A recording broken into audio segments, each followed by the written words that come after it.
সেই সব মেয়েরাই জানে জীবন কত কঠিন। যার বাবা মা মনে করে বিয়ে দিয়ে দিছি, মেয়ের আবার কিসের দায়িত্ব। আর যার জামাই মনে করে বিয়ে হলে কি সব দায়িত্ব শেষ। একমাত্র তারাই জানে জীবন কত কঠিন। জীবনে সুখী হওয়ার জন্য নিজের পায়ে দাঁড়ানোটা খুব বেশি প্রয়োজন, সবচেয়ে বেশি প্রয়োজন, কিন্তু সুযোগ পাচ্ছি না। পৃথিবীতে সেই সবচেয়ে সুখী ব্যক্তি যার সুন্দর একটা পরিবার আছে। সুন্দর একটা পরিবার থাকলে জীবনে আর কি লাগে সুখ পাওয়ার জন্য।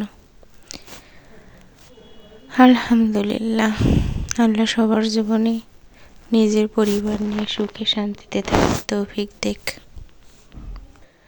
যাকে ছাড়া এক মুহূর্ত থাকা এত কষ্ট, মাঝে মধ্যে তাকে ছেড়ে অনেক দূরে যাওয়ার চিন্তাই বা হয় কেমন করে।